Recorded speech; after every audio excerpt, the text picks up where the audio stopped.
Na-ICU pa ako ng halos mag-apat na araw.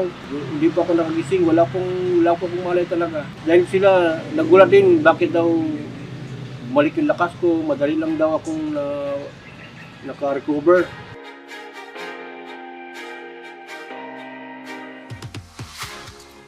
Ako pala si Kelly de la Serna Baljumor, 50 taong gulang, nakatira po sa Purok Masunurin, Barangay San Isidro, General Santos City.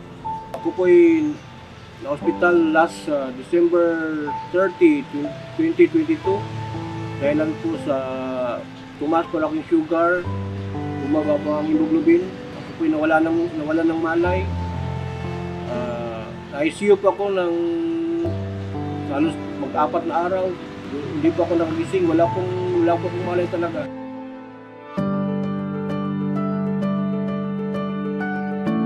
Tinala ay ikapitong araw, nakagising po ako. Tapos yung tita ko po, si Mrs. Sinas, i-refer niya po sa akin yung Flavomix. Every morning po, bago po kumain, dapat nakainom po ako ng Flavomix. After po ng 2 months, nagpa-laboratory po ako. Yun po, bumaba po yun ang aking blood sugar ng 90+. Ang uric acid ko po at saka creatinine, bumaba rin po. Tinigil ko na po yung maintenance ko sa aking synthetic na maintenance, bigyan ng doktor. Tinutuloy ko po yung Flavomix. Dahil doon po ako parang iyang sa Flavomix.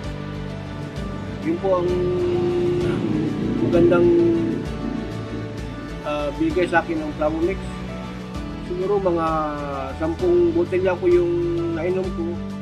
Mabilis yung epekto ng Flavomix dahil bumabalik yung aking lakas. Nawawala yung sakit sa aking paa, nakakalakad ako ng mabuti.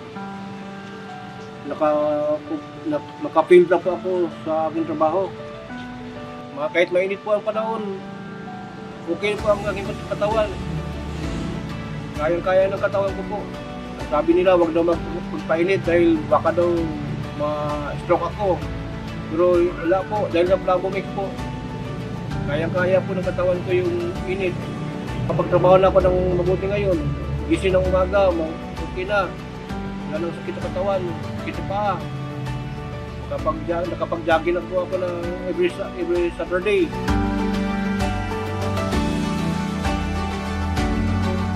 Yung Flavomix po, nirepa ko sa aking mga kasamahan sa opisina.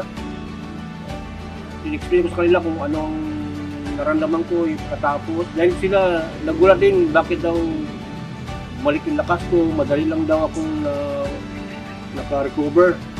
Sinubukan ko ng aking kasamahan, si General Brian Sarominis po, dahil parati yung sumasakit yung paa niya. Dahil sa uric acid po, Flavomix, okay, the best ka sa akin.